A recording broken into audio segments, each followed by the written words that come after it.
Michael Wilkes.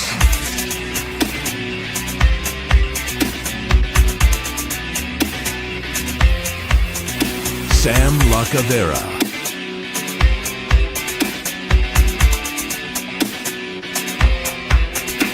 And Gary Fair.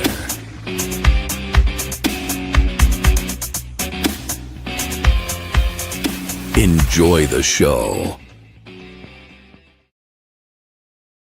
Welcome back. This is the Bearded Browns podcast, take 2. We are live here at the Moose in Elyria at 555 Turnus Lane. I am Gary Fair. I'm sitting here with Michael Wilkes and Sam Lacavera. How you guys doing? Good, man. Wonderful. How you doing, Gary? Wonderful. Great, man. This is take 2 here. As we were talking before, it's been awesome to meet you, man. We've been doing the show just kind of like talking over the interwebs, but it's been kind of cool to see you. You're a lot taller in person. Thank you. Yeah, you're welcome, man. Yeah. I'm probably a little fatter in person. You know what I mean? Yeah.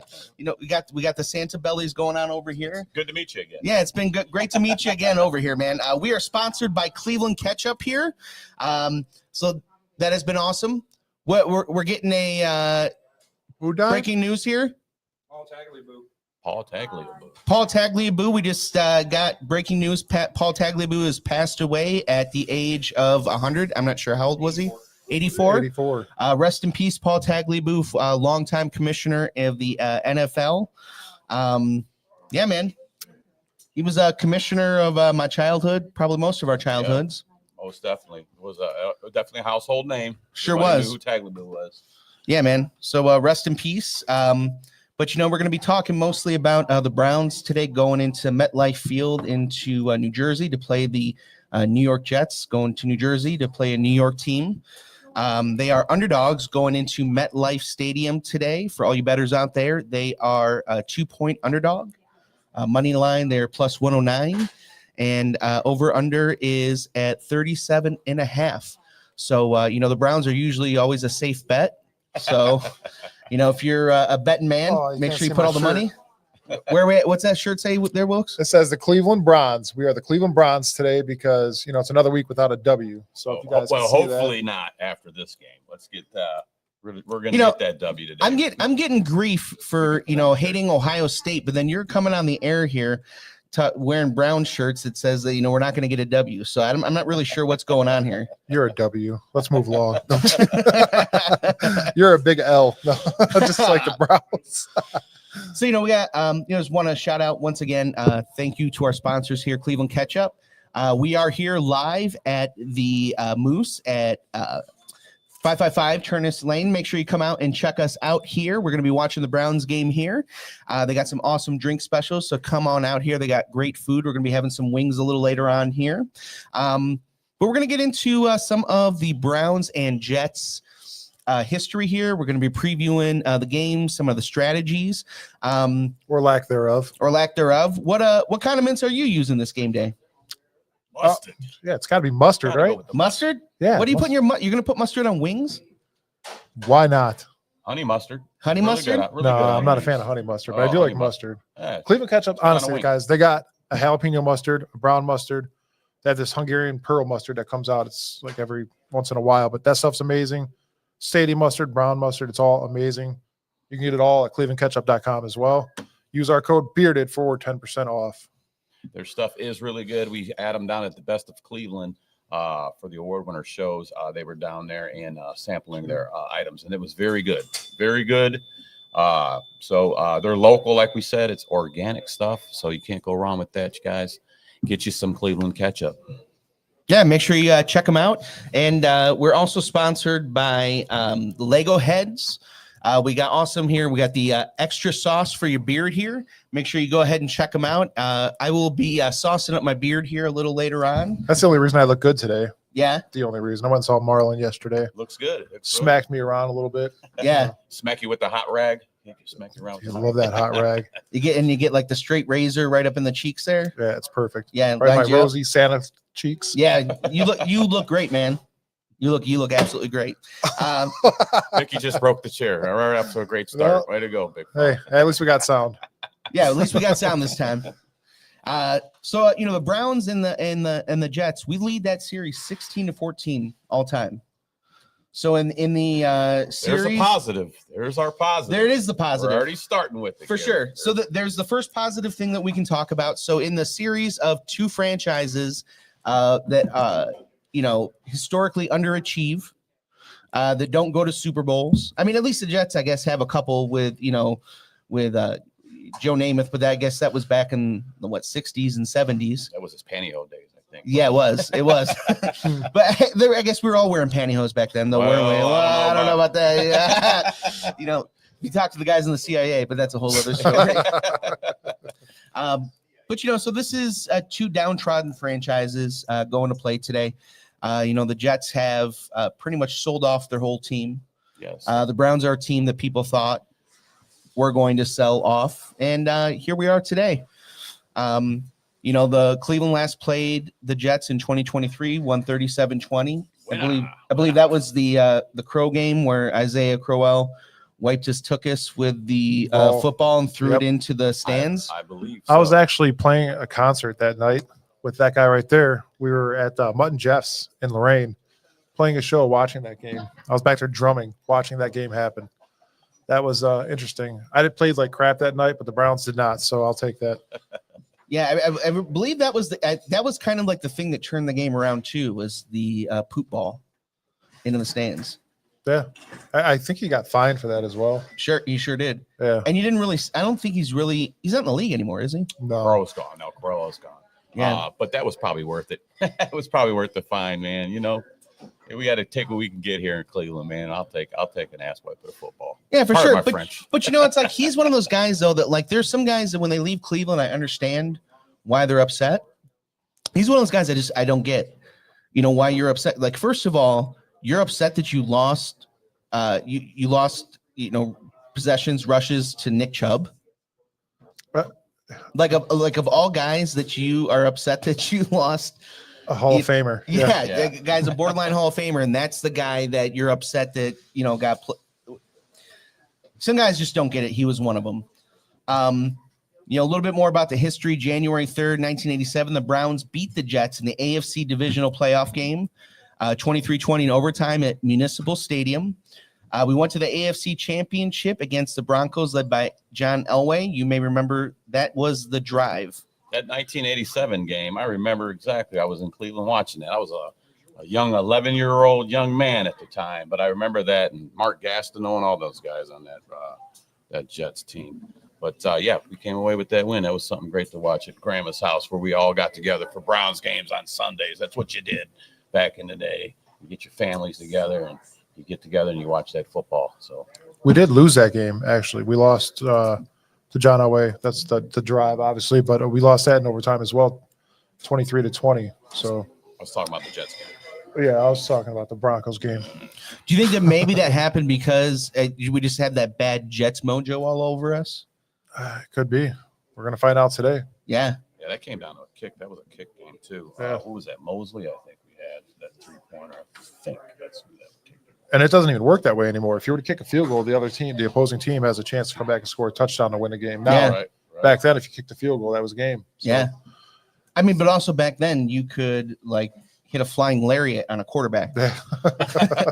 Or the old Turkey Jones suplex on Bradshaw. That was nice. Yeah, that was. Yeah, that was awesome, man.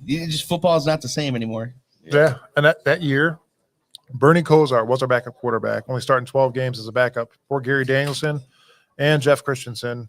That year, he threw for 3,033 yards and 22 touchdowns. Which is weird. So if he started 12 games, he's not really a backup. Well, he was in the beginning of the year. And then, so he won the job. yes, he won the job. Okay. And what was that, week 3 maybe at the time? Okay. But is that the year that Bernie came out? Bernie. Is it? I don't know. I mean, it's got to be right. We could look that up, I guess, right? Yeah. When did Bernie come out? Oh, 89. That's when. The oldest guy in the room knows. The oldest guy, the Steelers fan. Oh. Yeah, you got to watch that old stuff around. Yeah. Sam's social security number is 7. So we're Now it's 8. 8. Oh, I'm sorry. My grandfather's is 5. We actually said that yesterday because yesterday was my grandfather's 86th birthday. Well, happy so, birthday to Happy Grandpa, birthday, man. Grandpa so yeah, happy Wilkes. birthday, Grandpa Cropper. Awesome guy. Same Got thing. a pleasure to meet him quite a few times. Your grandpa's an awesome guy, man. Happy birthday to him. Thank you. When he's cleaning the house, is Grandpa Cropper dusting? Crop dusting. I get that. I hope my grandfather's watch. Oh, he's not. He actually deleted Facebook. His dating life is over, he said. No. Anyways, the Jets did have a winning streak against the Browns for 5 years. From 2010 to 2017, they won 5 in a row. But we did come back there. From 1994 to 2002 was a gap where we lost the Browns, unfortunately. You guys all remember that? Yeah, I do. But in 94, we beat the Jets before the Browns have left the NFL. And then as soon as we came back, we played them in 2002, 2 years after the Browns came back, and we beat them both games. So this is going to be it's a tough game to kind of judge, and we all got different score predictions at the end. But at the grand scheme of things, this offense and everybody is insane. So we got to figure some stuff out. Obviously, hopefully today some things are going to change for the Browns. Hopefully for the better, we're hoping. But we're going to get back into some more history. For now, did you guys know that in 1970, ABC TV, this was the first Monday Night Football game ever to be live during a Cleveland Browns New York Jets game on September 21st, 1970? Uh-huh. You guys know who won that game? Had to be the Browns. Come on, man. Monday night. We got to have the Browns. Yeah. Got the first Monday night The game. Browns. The Browns. The Browns, man. 31-21, Cleveland Browns won that game. It was 1970. I wasn't born yet there either. Lies. Friend. So I did not see that game. So I didn't either. I wasn't alive for that either. I wasn't yet. How old are you, Gary? 6 more years, and then I came about. I wasn't that. I'm not that old yet. Oh, he's not going to tell us how old he is. He's just not that old. I'm just not that old, man. I did not see that. But it seems like every year the first game of Monday Night Football, they play that over, and every time the Browns play the Jets, that's the thing. They talk about, every year, and it's like the last time the Browns won on Monday Night Football. It seems so. Felix Wright. Let's shout out to Felix Wright. He was Mr. Monday Night back in the day. Oh, Felix Wright there. I got a chance to meet him, Tuscarora's Browns backer event that we did, bowling alley down there. He was a heck of a guy, and got to do an interview with him, and he had a bunch of nicknames, and it was really cool to talk with him. But Mr. Monday Night stood out. So yeah. Now, if you're, the trade deadline just happened. And the Jets, I mean, they traded their best 2 defensive players. I mean, they gutted their team. If you're a Jets player on this team, especially if you're a veteran on this team, how do you play this week? If the Browns come in and the Browns show any sort of life starting this game, how do you continue to play? Well, so far it's been real easy to figure out our offense. I'll say that, because with Dylan at the helm, Gabriel here, we haven't had much to look at. Them guys are pretty predictable. Everybody knows that. But there's been a few changes in play calling. We'll see if that has anything to do with anything coming up in this game. And like you said, Sauce Gardner's out of there now, one of their main quarterbacks. He went to the Colts. That Colts team is really trying to put together a Super Bowl team over there. But I really think with Daniel Jones, by the way. Yeah, with Daniel Jones, by the way. Yeah. He's over there shining, man. Hats off to them guys for over there. They're doing what they need to do, and big shout out to the owners. The owner had passed away, left that team to his daughter, and they're taking care of business over there. I like that. Yeah, for sure. And once again, just want to give a huge shout out here to the Moose in Elyria, 555 Turnus Lane. Come check us out here. We're going to be watching the Browns game live. Probably going to be going live here at halftime as well. So if you want to come on and check us out, they got some great drink specials and awesome wings. Come and join us for some lunch while we're watching the Browns game. Yeah. There's a bunch of raffles going on down here as well today. We got a couple things we're raffling off. There's a ton of other stuff. I don't know if you guys would other people that come in here be able to get in on those raffles over there? Or? Yeah, we got a bunch of Browns fans here and one Steelers fan to pick on. So if you want to come in and beat up a Steelers fan, we got one Steelers fan here we can all get on. He is the pinata of the Browns today. That's right. I didn't. I did not. Yeah, we didn't. Gary, hold on. We did score predictions the other day, and Gary has the oddest score, and I cannot wait to get to it. It's going to be fun. I can't wait. I can't wait to get to the score predictions. But yeah, the Jets did stir the pot before the trade deadline. Let's get back on that. The particulars of the two trades were former first-round draft choices, Sauce Gardner to the Colts, for 2 first-round picks in the 2026 and 27. And they got rid of wide receiver Donnie Marshall. Then Williams to the Cowboys for a first-rounder in 27 and a second-rounder 26. The Jets, including their own first-round picks in the next 2 drafts, are now set up with 5 first-rounders in the next 2 drafts combined. Five first-rounders. So they're really just kind of Tanking. they're tanking, and those are lottery tickets for a quarterback, man. So before we move on to that, my question to you guys is, 1, do you guys think the Browns are tanking? And obviously, if 2, the Jets just released half their defense, pretty much, it sounds like. Do you think they're tanking? So what is 2 tanking teams going to look like today? I don't think the Browns are necessarily tanking. You don't change your offensive play caller if you're doing that. You don't do that in the midseason. Also, I think that Myles Garrett is really just holding their feet to the fire. If they were tanking, then you would have a situation where this guy would be, there was a point in time where I feel like he had no leverage, and now he has basically all the leverage. You're paying this guy, God knows, you're paying him a lot of money. And if he comes out and he says, I'm not playing for you anymore because you're tanking, and he forces your hand to trade, that dead money plus the money that you're eating because of Deshaun Watson, you can't field a team. Oh, yeah. So you have to, you're in a position right now where he's kind of the assistant GM when you sign that contract with him. Yeah. You move him, and you can't really move him. So I don't think that you can really. I don't think that you can tank. My thing is at the beginning when Miles was kind of talking about how it seemed like he wanted out of Cleveland. Okay, let's go back a little bit. And then they gave him the contract and all that. But I wanted him to be a fly on the wall to know what they told him that made him go, this is what's going to be the ticket this year. And then hang on. And then the thing is, was he already thinking we're going to have a rookie quarterback throwing the most passes in the NFL and then running around out there like a chicken with his head cut off? Did they say, yeah, we're going to bring Flacco back? I think that was a possibility. I know we had Kenny Pickett in the mix then too. But, nothing that we see now has to be what they told Miles. That's why he wanted to stay. Well, I think you probably take a look at.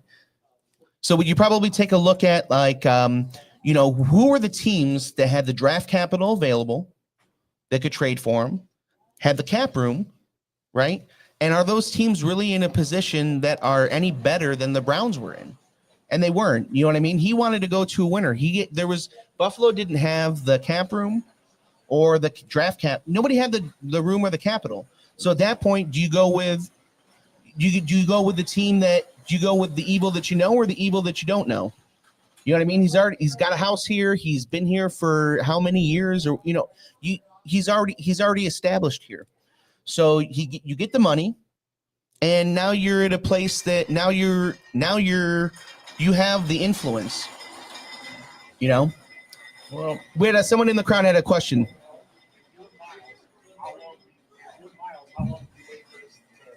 Well, that's what I'm wondering if they told him, So real quick, we want to tell folks what he asked. So he said, if you're Miles, how long do you wait till they turn this around, basically?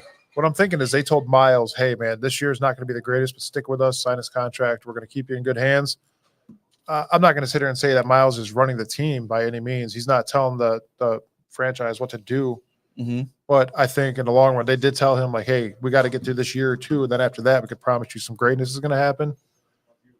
So, and I think too, you're in a position now too with these contracts where, as much as after that injury happened last year with Watson, and you had your owner come out and say that it was a swing and a miss, and everybody's saying, okay, it's the end of Watson. You have so much money tied up in him that if he is healthy with what's going on in these quarterbacks, you have to see if he can play this year. You don't emotionally, you don't want to. You're talking about Deshaun? Emotionally, you don't want to, but you know what? If you're trying to turn this thing around, he is still on your roster, you have to. Would you put? So you're saying put in Deshaun Watson before you would put in Shador Sanders? I mean, I don't know what exactly the timeline is of those things, but if if say next week that 3-week time limit starts and the Browns are still looking like whatever, you are paying Deshaun Watson is like what is the number, $80 million against the cap next year? He's the reason why because you swung and missed on that, and the dead cap that you have next year and the year after is the reason why you couldn't do anything with Myles Garrett. Oh, we're paying that guy till like 27 or 28. Like you have we've already adjusted his contract. You have to see what you have. And here's the thing is that like if Deshaun Watson, even if you don't want him, if he has something left in the tank, You're saying you should try to get something out of your money. You need to get something out of this guy. Right. I see what you're saying. You know what I mean? So if and as much as I don't want to see that, I do see where you're coming from because that was a big number and we have not seen anything from him. You've not seen anything from this. You might want to go ahead and try to reciprocate something from him, at least get him out there maybe and see what you want to do. I personally don't want to rush another rookie out there right now. That's me. I think these rookies should sit back for a little while and learn the game and the speeds. I know I want to see Shador. Sure, I would love to see Shador, but I don't, we just go ahead and toss him out there. Are you going to see another rookie quarterback running around with a chicken with his head cut off? I mean, what? And there's a lot of things that go into that. This wide receiver room we got right now, we all know. I'm going to say it. It's trash. It is. And, this is stressing me out. So, I'm going to do, I'm going to treat myself right now. I'm going to give myself a little bit of a spa treatment. Thank you, Lego heads. And Marlon, I'm going to give myself a little extra sauce on my beard. Oh, look at him. He's just putting it in. Just puts it right in. Shout out to our sponsors. This is going to help with a little bit of stress relief here from Lego heads. This is what Deshaun and all of this stuff is doing to me. I need a little bit of a man spa treatment. You smell that? You sauce it up a little bit. He just diddied his beard. I did. I diddied all over my beard. Thank you, Marlon. Oh man, and we're getting out of control already. And it's not even game time yet. But so Tuesday, we all put our grades out that we think the offensive, defensive side of the ball, special teams, wide receiver, everything. We graded everything ourselves. And Tuesday's show was just Chad and Angel, and we also had Jake Burns on from the Browns Film Breakdown. Sorry. Jake Burns is a great guy. Thank you for coming on the show Tuesday, Jake. We appreciate you. You have plenty of insight for sure. But we showed our grades on the Tuesday show, but we weren't actually able to explain why our grades were what they were. Yeah. So today we're going to do that. And who wants to go first? Oh, I'm going to go. Oh, that's Gary first. I'm going first because they had some stuff to say. So, I watched the show, right? And the Chad and Angel show was on Tuesday, and they were not very respectful of the grades that I gave. Right? They're Mr. like play Madden, watch videos. That's me. Well, dude, I play Madden too, but you know what I mean? Like they break it down like they've played football and coached in the NFL. You know what I mean? And so like, here's the thing. You are playing a game today against the New York Jets. Okay. And if you lose, you're very likely in the game for the number 1 overall pick again. Right? You have like the worst offense in the league. Right? Hands down, yes. Okay. How you're giving anybody a B for anything is crazy. The defense, right? They have been keeping them in games kind of, but you know what? Those offenses that they're playing don't have to do anything against that defense. The defense has been okay, but you don't really know how good or bad that defense is because those offenses don't have to open up the playbook against them because they know that our offense is going to turn the ball over and not going to move the ball against them. So here's my grades. The offense gets an F for being historically one of the worst offenses in the history of football. Our defense gets a C, right? Because we don't know how good or bad it is. They're not good. They're not bad. They're good at home. and away, they're not very good. The GM, right? The GM gets an F. And to back that up, who just left the organization 2 days ago? Paul DePodesta. Paul Thank God. DePodesta just left the organization 2 days ago, right? Yeah, thank God. The analytics guy, the guy that gives all of the information to Andrew Berry, the guy who drives the decisions for the GM, right? I understand that Andrew Berry had kind of an okay draft this year, right? But he still gets a grade for the whole team that he has put together. He doesn't have a quarterback. He doesn't have an offensive line. He doesn't have wide receivers. He has a rookie tight end and a middle linebacker. And then everything else is Dorsey's from 7 years ago. We'll get to my grade and we'll discuss that. Oh, I can't wait. You gave coaching an F. Gave coaching an F, right? Which I think is self-explanatory. Everything's an F except defense. Everything's an F. So, and I think that when you look at this team and they are playing for the first overall pick again. So tanking. But that's the thing, is that they're trying. So I told Gary and Angel yesterday. I'm sorry. I told Chad and Angel yesterday because Chad asked me what a tank is, and I explained obviously you're going to lose to win in the draft capital, right? But the two games that I think that made us look like we were tanking. Real quick, Chad and Angel, I love you. I'm just busting your chops. He does not love either one of you. No, I'm kidding. Honestly, it's the Cincinnati Bengals game, the first game of the season, which I don't think you're going to try to show that you're tanking, obviously, but it's a game that was very winnable, and we crashed. It was horrible. But the Minnesota Vikings game, what the hell happened there? We had the game. It was there. And we lost it. Coming in. Guys, come up here. I'm going to take your score down real quick, Gary. We have a Bernie Kosar autographed football that we're going to be raffling off here today. It isn't this. It doesn't smell like football. That smells like something legal.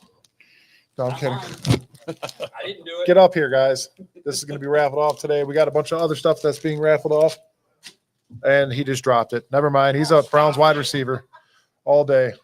But yeah, get up here. We got a ton of stuff. There's We got a Bernie Kosar football caught by a Braylon Edwards bar manager. Oh man, Sam, you want your grades next? Sure. You are up there, man. We're up there. We got offense D, right? Oh wow, I see. We're gonna fist fight after this here, Sam. Oh, I love it. I love a good fight. I gave them a D. I'm basing that just upon what we're getting out of Quinshawn Judkins right now. I mean, for the guy coming in when he came in, he did come in the season late. He's putting up decent numbers. The line does need to get more holes for him, obviously. But he does have, I do believe, superstar potential.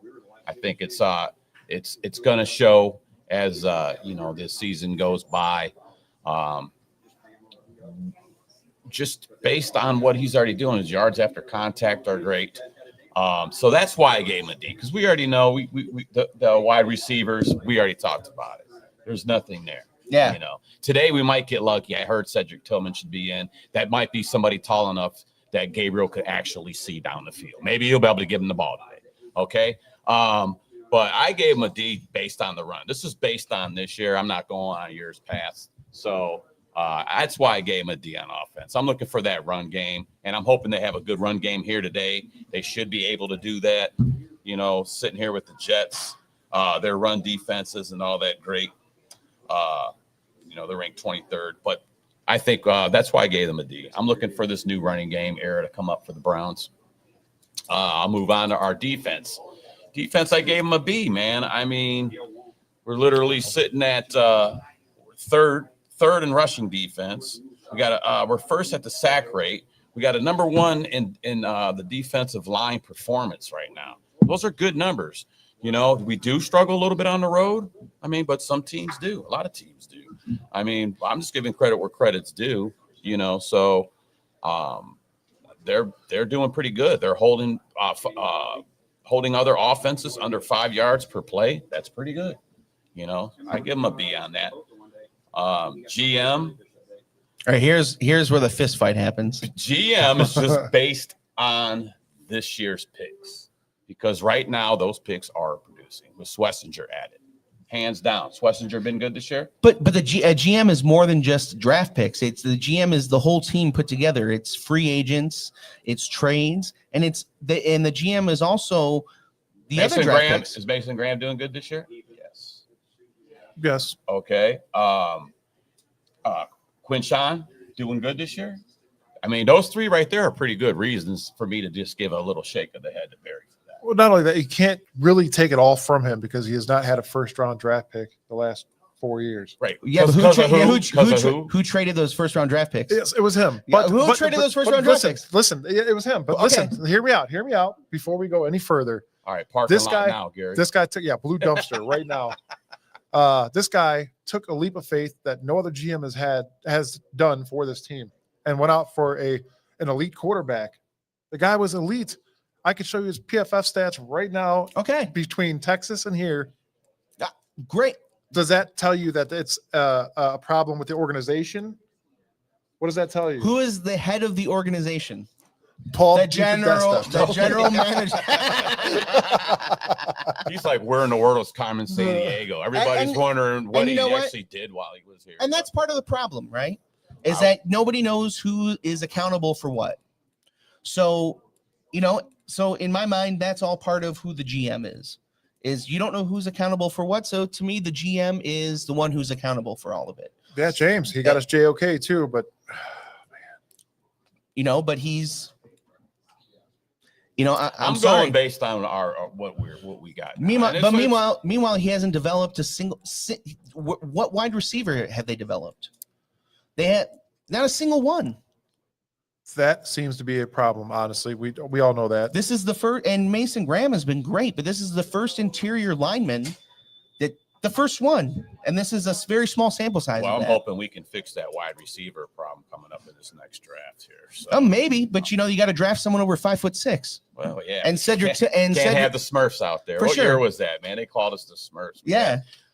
Dennis Northcutt small. It was just a bunch of small. I like my size out there running around, But yeah. And then Cedric Tillman, he's great that he's big, but you breathe on the guy and he's on the IR. Hey, real quick, James Frank. Where did it go? Sam's jaw is tough from all that ice he chews. I just saw that. I did not. That's a good one, James. I like that. Yeah.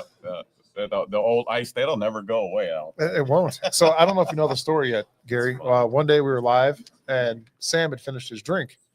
So we're live. We're like 20 minutes into a show, and then Sam just starts crunching ice. Not even paying attention, man. I'm just like, just hanging out with the guys. Yeah. Mike's like, dude, are you chewing ice on a live right now? I'm like, yep. I was like, for some reason, I just want to punch you in the throat right now.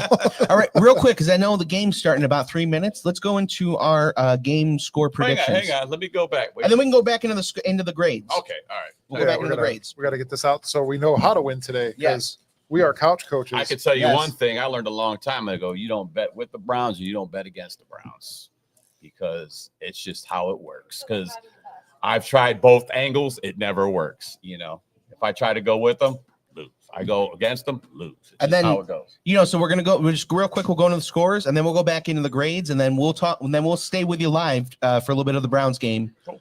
While we'll go into grades and all that stuff. If you guys stick with us, absolutely. Make sure you like and subscribe on whatever platform you're on, guys. Today we're on Facebook, YouTube, Twitch, and X. Twitter, whatever you want to call that. If you like and subscribe for us, give us a thumbs up or on whichever one you are, just to let us know that you're doing that for us. Yeah, please. and if you guys are out there live right now, I see some of you are already chiming in your score predictions. Feel free, man. We want the interactions. Great. Let me see it. Let me hear you guys' score predictions out there.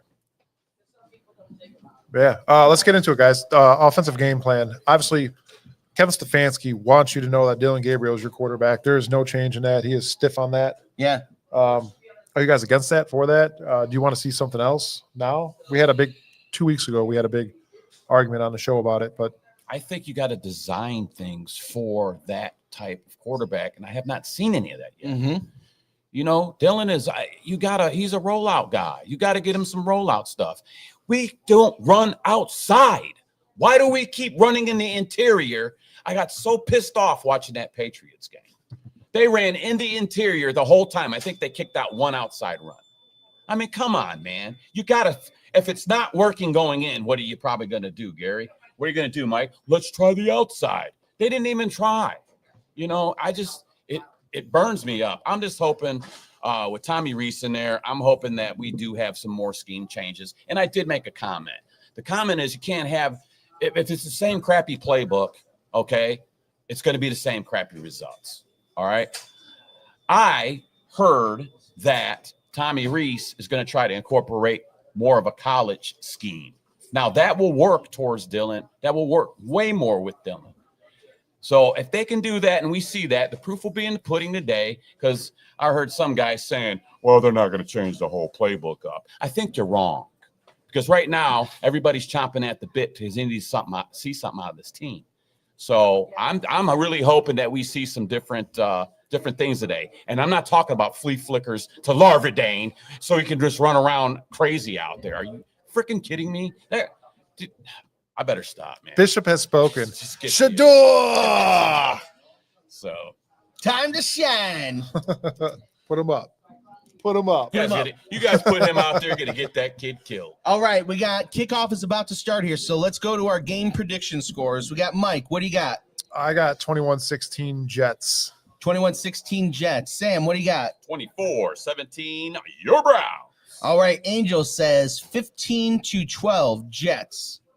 Chad says 17-13 Browns. And I say that the Browns are going to pitch a shutout. So I'm giving the defense credit here. The Browns are going to pitch a shutout. They're going to win 7-4. 7-4. The Browns defense is going to pitch a shutout. I don't even know how They're going to win 7-4. Two safeties. Two safeties. Two safeties. The Browns offense is going to score against themselves twice. Let's go. I can't, dude. Wait, so Gary told me that the other day, and I was like, wait, two safeties? That's the only way we can get 4 points. Yeah. The Browns defense is going to pitch a shutout, and the offense will score against themselves twice. Against themselves. and by the way, I did change the score that was in my notes. You did. 24-17. Sam actually had 17-14 Browns, but I'm changing. hey, you could change the game day just like the money line does, right? Yeah. Just like who's going to play today and who's not going to play today. So 24-17, that's what we're in going order for us to win this game today, guys, the offensive line needs to execute holes, make big blocks for both running and the passing games. But we haven't seen that with the offensive line. Obviously, they're older and they're getting worn down. Injuries have been a factor as well. It is time to move on from that. Obviously, we're going to I hope next year in the draft we pick up some offensive line guys that are heavily needed. But today, to win this game, to be 3-6, you have to win this game with your offensive line, run game. It's raining down there. I think it's like 48 degrees or something like that. Mm-hmm. We're going to have to do exactly what we did with Miami, I think. And the line's going to have to be a crucial part of that to be able to create those holes. And if we are passing, keep Dylan's pocket clean as possible. That's my outlook on that, guys. That's right. And so we got the beginning of the game here. Looks like the Browns are going to get the ball. And as they get the ball here and the game starts, we're going to go back to our grades here with Sam LaCavera. Make sure that you guys are liking and subscribing. Shoot us a heart, a like, whatever it is that you feel about our show here. Let us know what you think the score will be if you agree with 7-4 and the Browns scoring against themselves. Or if you like, Sam's score, 17-4 Browns, or the turncoat over here who's an Ohio State fan, but still thinks the Jets are going to beat us 21-16. Tell us what you're thinking here. Interact with us. Let us know what is going on. Like and subscribe. Give us a share. There's 89 of you in there. I love it. Thank you very much for sticking with us here. We're going to be talking throughout the game here in case you don't want to hear some of the. All right. We got a first down, Browns! First down, Quinshon Judkins. That doesn't happen often. Well, it does with Judkins. It not does. Really anybody else. Oh, there's a flag. Oh, never mind. There's a flag. Holding ourselves back. So we're going to be bringing it back again. The offensive line knows what to do today. Hold. They sure do. Way to start. All right, fellas. So yeah, another thing, the wide receivers need to get separation and catch the ball today. If they're going to be heavy on a pass, that has to happen. I'll tell you what we have to do. We have to score more than 15 points a game, guys. Yeah, that's our average. Okay. Yeah. We can't do that. And the Jets are giving up 27 a game. Can we get some points today? This is a team you should be able to get some points on. They're giving up. Their defense is giving up 27 points. We should be able to get about 3 touchdowns. 4 touchdowns. Come on, guys, let's go. Agreed. Cedric Tillman's in the game, and he didn't get hurt. You guys, Cedric Tillman did not get hurt. So, yeah, he was actually questionable today. We were excited to see him come back. Obviously, he's back today because he was questionable. So it's good to see him out on the field. I'm wondering if he could bring some spark to this offensive, especially the wide receivers maybe, if it's possible. It's kind of cool to see Tommy Reese sitting there so in depth. Like, you seen him when he was at Alabama on the phone. Yeah. Dude, he was like, that's your job. Throw the freaking ball, dude. Just get rid of it. We're filling up here at the Moose. Got a lot of Browns fans here. Yo. Make some noise, Browns fans. Yeah. Here we go, Brownies. Here we go. Here we go, Brownies. Here we go. What do we think of the Steelers?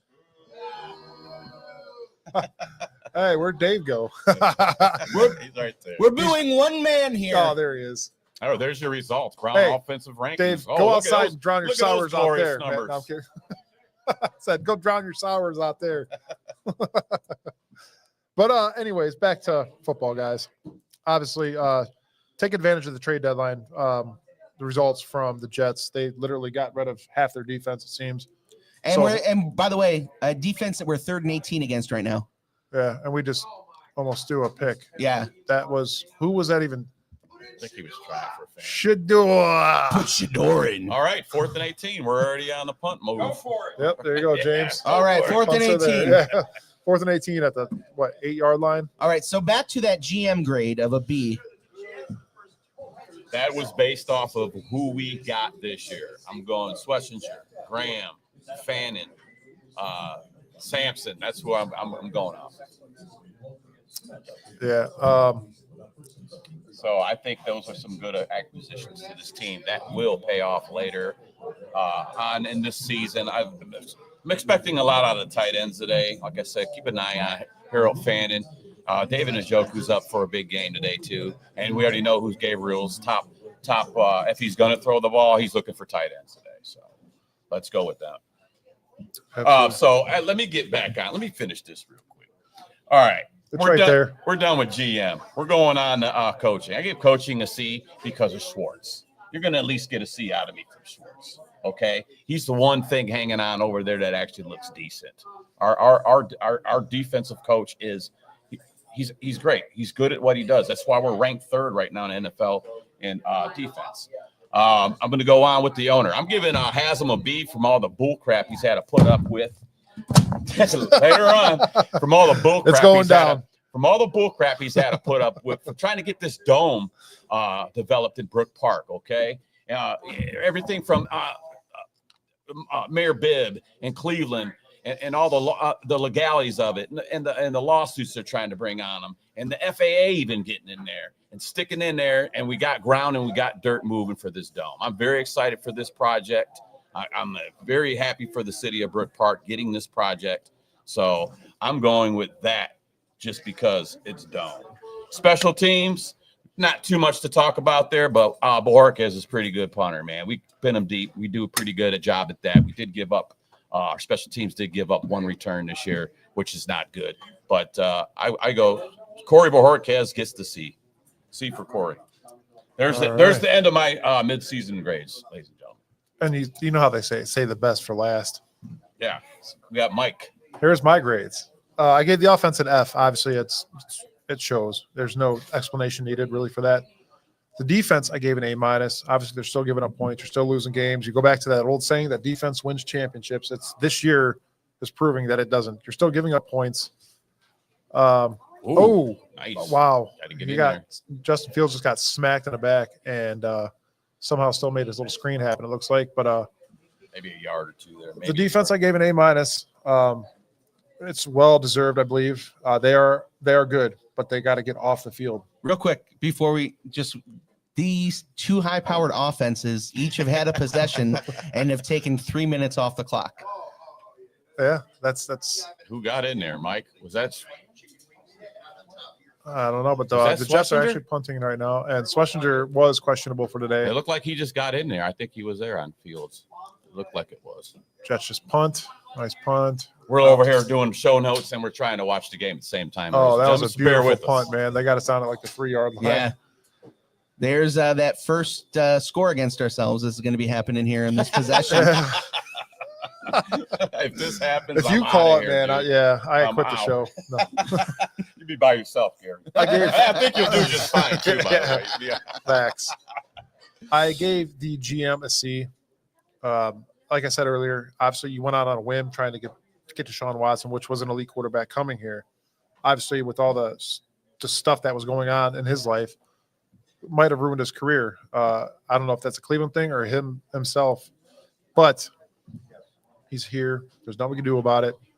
Gave him a C because he is also trying to make some pretty good moves, especially with the undrafted free agents that we have on the team. They're solid guys that we picked up. So I will give him a fair C.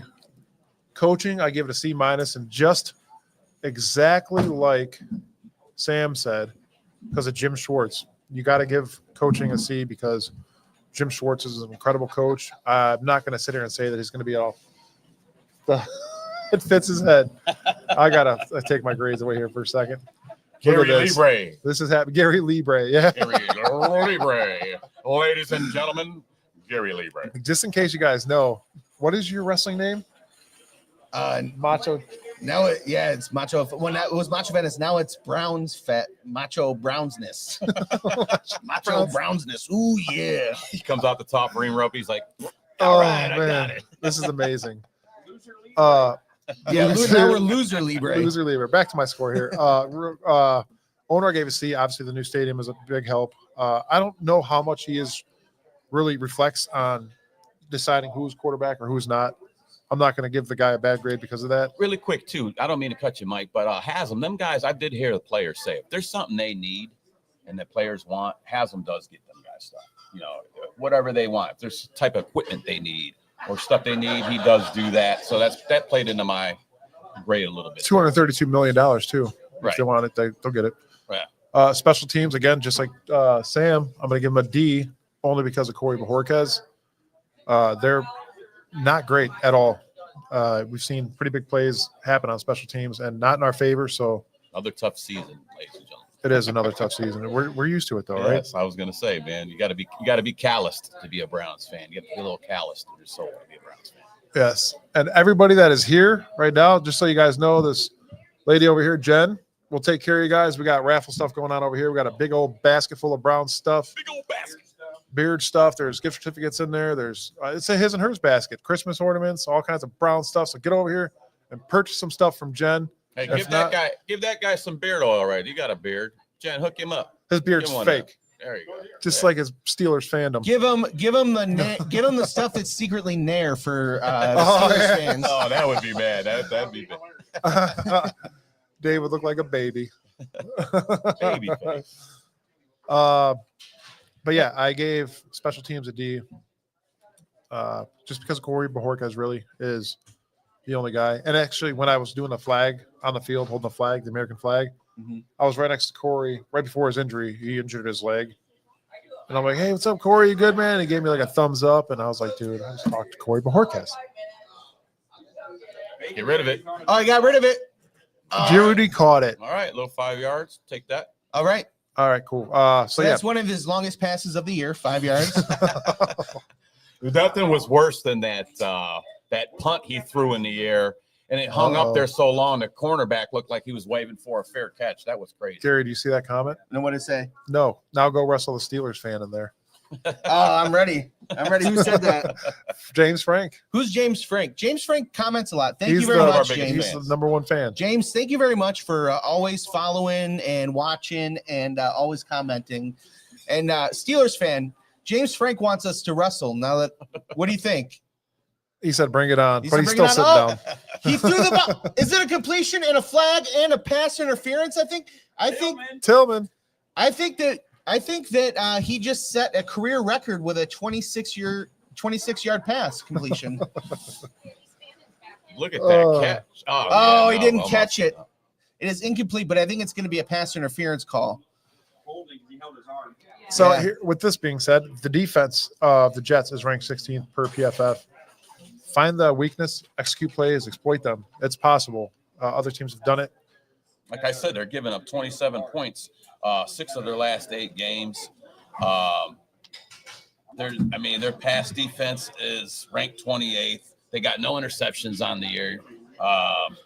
So, I mean, their rush defense ranked 23rd. I mean, on paper, we should have a good run game. I kind of talked to Mike earlier about this game, and it kind of reminded me of the Miami game we just went through with this Jets. It's almost like a mirror image to me of that, minus the rain. They did say there should be a few sprinkles out there today, but this seems like a mirrored game of the Miami game that we had, that we actually did really well. So let's go, Junkins. Is it because you always feel like Chad Pennington is always going to be the quarterback of the Jets and the Dolphins? Well, it's been a while. There we go. There we go. And he's pumped. It is good to see the Browns moving the ball, and that's right to the next point here. Is stay on the field, run the clock, score points. Mm-hmm. Give your defense a break today, guys. Just get out there, keep the ball moving. That's the main goal, whether it be running or passing. There we go. That looks like some college play stuff there. That looked like some scheme changes there. Okay, Tommy Reese, I see what you're doing over there. That was a nice play, nice design play. I see you hitting Ask Madden, Tommy Reese. Yes. Fannin is here because he was questionable as well today. Actually, I had it. In. So today's ineligible. Takes a handoff, rolls out. Gabriel. Oh, to first down to Judy. Judy. First down. All right. So Browns are moving the ball, looking pretty good. And what did we just see? A rollout. Thank you, Tommy Reese. The inactives today were Brendan Bates, Rashid Sanders. Stefanski's not calling the plays. Thank you. Absolutely. Say it one more time for everybody in the back. Because Stefanski stopped calling plays. Now we're cooking. Isaiah Now Bond we're is inactive due to his leg. Cornelius Lucas is out with torso, and DeJuan Jones is on injured reserve because of his leg. We are live here at the Moose here in Elyria. Come check us out. We got folks coming in the door here celebrating the Browns, watching us. We got lots of Browns fans here, right? Yeah. Let's go, Browns! Yeah. This is a scoring drive, guys. This is a scoring drive. I'm feeling it. Oh, That's a flag. Hey, you can't bug him like that. there was no flag, and he was on the ground before the So he ball made even a got slip? to him. That was Like a slip. Like Judy might have slipped. Anytime typical. we see our receivers go down for the balls there, we automatically think it's pass interference. Let's get to the defensive side of the ball, though, guys. We got a game plan set up for the Browns to win today, right? That's right. We're not going to tank today, right? No. We're not in tank mode, No, guys. we are throwing a shutout today, guys, Against ourselves. against ourselves. Yeah. So this defensive game plan is brought to you by Lego Heads Barbershop Saloon. Go Shout over out there to and Marlon. Marlon, I don't cheat on my barber, but I will come in for a beard trim. I've been meaning to tell him that. And another it's- Steelers fan just walked And in. our barbers actually know each other. So There's three Marlon, Steelers if you're fans? listening, I want to come in for that beard trim, brother. Thank you. Hey, listen, guys, we don't condone violence, but there is 3 Steelers fans here now. So if you had a bad week at work or whatever it is, you know what's up. Hey, if you guys want to catch these hands unlike our receivers, we got it. Yeah. We got sticky fingers here. What do we got? So, guys- Third and 4, big third down, fellas coming up in the shotguns. Gabriel split out. Who's in the set back there with them? Ford's out. And Looking. Gabriel pump Take fakes, off. runs, Take off. takes There you off, go. gets a There you first go. down, First down. Gabriel. keeping the ball on the field. Good There job. you go. Good I'm job. telling you, we're going to score in this drive. We're not scoring 3 points. We're going to get a touchdown Well, over here. it's in Browns Look fashion. out for Oh, there's a Harold flag. Fanning in the red zone. There's a flag. Never mind, guys. There's a flag. Oh, here we go. Brees Hall has back-to-back. Oh, 100 defense. It's against defense. Good Go deal. Browns. Brees Go Hall Browns. We're scoring has this drive, y'all. back-to-back 100 yards rushing against AFC North teams. Week 1, they lost to Pittsburgh 32-34. He had 19 rushes for 107 yards. Week 8 against the Bengals, winning a 1-point game 38-39. He had 18 rushes for 133 yards, And you know what he also did that game? 2 touchdowns. He threw a touchdown pass. Oh, Also. yeah, that's right. That's right. Brees Hall was doing it all that game, man. I actually like Brees Hall. You know, he's 72 yards per game, 5 yards per carry. That's pretty good. You know, you 10 yards is a first down, correct? Hey, that's Yeah. pretty good on 5-yard average. But he did throw. He threw I think he threw it to Taylor last week. I think it was the tight end Mason Taylor that he threw that ball to, Brees Hall, which is pretty sweet. That's pretty sweet for him. So, but he ain't got nothing on our boy Quinshon Junkins. We'll see. Also, a notable note is to look out for Justin Fields, guys. Very Obviously, a mobile quarterback from the Ohio State Doesn't matter you heard anymore that. 'cause he's You on heard the that. I Jets. looked right at Adam because he's a Michigan You fan. know what's going to be so great when you're watching? You're going to be rooting for Mason Graham, a Michigan Wolverine, to be smashing Got it. Justin Fields, Ohio Njoku, State. Touchdown, touchdown. Browns! Here we Yeah. go. Njoku. Looked like a play action fake and a rollout to Njoku. That's There what we I'm talking go. about. There you go. All All right. right. I was so focused on today's show, I forgot about my fantasy.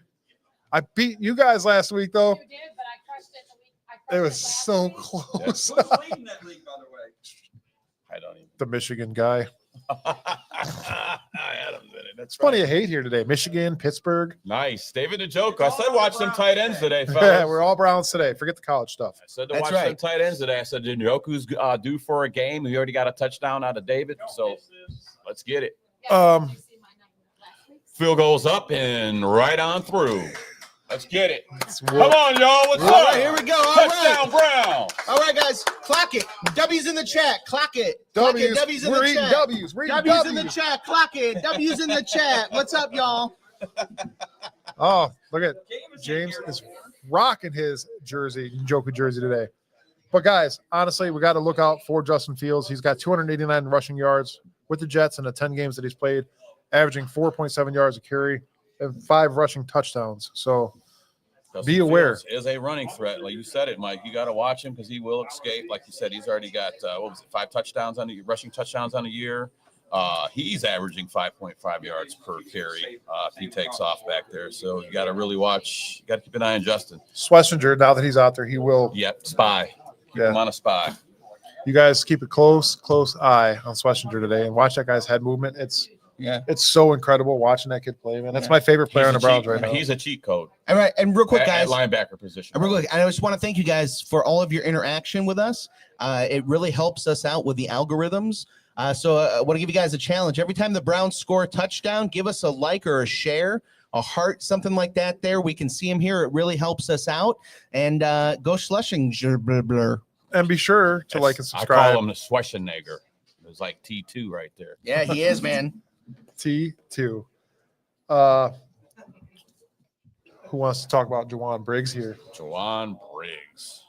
Do you guys remember defensive lineman Yeah. A little Jawan bit. Briggs? Yeah. Well, we traded him. His numbers are actually pretty good with the Jets this year. We traded him for a 2026. Oh, him and a 2026 7th round pick. Originally, that pick was from the Bills that we received in the Amari Cooper trade. You guys remember that? The Yes. Browns love trading a player and a 7th round pick for a 6th round pick. That's like their favorite trade. We've make done it- that so much. Make it make sense, right? Yeah. There's that B for Andrew Berry. You know what I mean? There we go, guys. That I GM. told you where I'm holding that. man. B I'm holding is for that. Berry. Andrew This- Berry. I'm holding that on this year's picks. That's where I'm holding that. Using these guys to move up big in the draft to the 6th round, where we get all of those all pro guys. Yeah, the bench warmers. Okay, Yeah, those guys that just are on the team for 3 months. We have I tell you what, when it comes to practice squads in the NFL, the Browns have the worst. We have the worst in the NFL, and they're all 6th round picks that we traded up for. Thank God for Andrew Berry. Like I said, it takes a special person to be a Browns fan. We all know that. You got to be calloused in your soul. You do, and I saw a special bus when I pulled up in here, and I was the last one of us to be here, so I don't know who wrote it, and but I do know that there was a special bus here, and one of the hosts wrote it in. So a B for, And the Jets just scored. and the Jets just ran one back. There goes. Oh, there goes Gary's score. Goes Yeah. Gary's Oh man, Look at that. Not even 10 minutes into the game. You are wrong. I'm wrong. Pronounce that name. Put a Gary in. Geeky? All right, so every time the Jets score, you guys, I'm going to need you to take away a like, No. take away a heart, unsubscribe every time.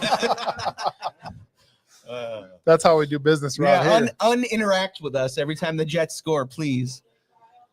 Yeah, that was horrible. Now we're going to be a tie game. Hey, that's not on the defense. No, No, that's no, that's on the B special teams. That was a C special. A C. Okay. That's I gave him a because D. of- That was not because of their coverage. That was for Corey Borges, sir. Okay. I'm just saying. I'm just saying. I'm taking these grades off here, so we don't have to bring them back up. We're not doing that again. Well, hey, we get the ball back, and we were moving it quite well. I like the scheming that we're seeing out of these Browns now. It looks a little different to me. I don't know about you guys, but let's go. Speaking of that, the Jets offense runs 37.1% of the time, passes 62.9% of the time. So it's kind of similar to the Browns, where we're running the ball 34.2% of the time to 65.8. It's a great time. So hopefully today we could again see some difference with Tommy Reese at the helm of calling plays. Yet again, we are down here at Elyria Moose at 5-5 Attorney Lane. And we have coming up, that is on a Saturday, is the Barnyard Raffle, November 15th. Starts at 7 o'clock, everybody. Don't miss the fast-paced, fun time. Turkey, ham, steak, ribs, and your choice of bacon. Everybody loves some bacon. I know I'm a bacon guy. As well as other raffle baskets. We have a lot of things coming up. There'll be complimentary sandwiches served till 7. Great chances to stock up your freezers. Bring a friend. That we are at the Moose at 5-5 Turnus Lane. Turnus Lane, and that's the Barnyard Raffle on the 15th of November, everybody. I want free sandwiches. It's back. It is back. I like sandwiches. Put a sandwich on a plate and bring it over. Put a sandwich on. It's funny. I didn't even actually see what was going on yet, but I hope Tyson Campbell is covering Garrett Wilson. That needs to happen. Why do you say Campbell over Hayden? Or not Hayden? Miles Harden. Ward. It's 2014 in my head. Ward's kind of hit Joe or Hayden's miss. still in the team. I'll show you why. He wanted to actually. retire as a Brown, though. Yeah, talking about the special bus. I guess I wrote that into. Numbers wise are better for Campbell. Campbell. Yes. Okay. Thank you. I'm sorry. I'm trying to do this at the same time. I like what I've seen out of that kid so far. I mean, Tyson Campbell right now is a good acquisition here. I'm not missing any Newsome. I'm not missing Newsome when he makes a tackle and they still got 5 yards for a first down, but he had a nice hit on a guy and he's out there dancing around. I don't miss that. So, even at being an Ohio State guy versus a Georgia guy, Yeah. it's I like Tyson Campbell. So do you think that's going to? So you're pulling up PFF grades there, right? Do you think that's going too analytical? No, these numbers give you a rough idea of who is playing better than others at this point, and it gives you ranks of players. Like right now, Tyson Campbell's 50th of 106, Denzel Ward's 92nd of 106. Yeah. So it gives you kind of an insight as to who to look forward to. Obviously, their best receiver is Garrett Wilson, so why not put your best corner on him, right? Mm-hmm. Right. Oh, that was a replay. I was like, why is nobody cheering? We just scored again, but that was a replay. So never mind. I looked up at the wrong time. I'm We'll let it liking happen this, again. and we got Tommy Reese up in the booth, man. I like that eagle eye. We kind of talked about it last year. I think the offensive coordinators need to be up there looking down on the field and getting them plays in. Seeing what's going on? Is there anything that you're going to be able to see? Is there anything you're going to be able to see today from him that from who's our quarterback? Gabriel. From Dylan Gabriel. Is there anything you're going to be able to see from Dylan Gabriel that's going to make you think that this could be our guy going forward? Is there anything you can see today from him? 350 and 4 touchdowns. Oh, Adam says 350 yards with 4 touchdowns. I mean, if he does that, then you're playing one of the worst teams. Yes, we're playing the Jets today, so I'm not going to make no safe bets on saying this is our. If he could score 6 touchdowns today, I'm not claiming him as a franchise quarterback. I mean, we're the Jets, ladies and gentlemen. We're looking at, just like I said earlier, it's kind of mirrored of how bad Miami's playing. That Miami game that we did win. This to me is like a mirrored game of that with the Jets. But if you do run certain schemes and you do bring in that college type schemes, which it looks like Reese is kind of doing, I do see some different playing going on right now that will open up things for Gabriel. I think he is more of a rollout quarterback. I think he does better getting out of the pocket like that. And having Cedric Tillman in there, and he utilizes his tight ends. Why? Your tight ends are tall targets. Tillman will be your tall receiver. I'm looking for him to get some balls today. So we'll see. But you can't keep throwing the ball in the dirt. Okay, so I mean that's what I'm seeing now. That's the second one I seen in the dirt. One to Fanning, and this one was to Judy. And we're off the field again. I'm trying to help this kid out. It's so hard to do it. Got to get the ball up, kid. Get the ball up. Can't throw him at the ankles. They're not gonna catch him there.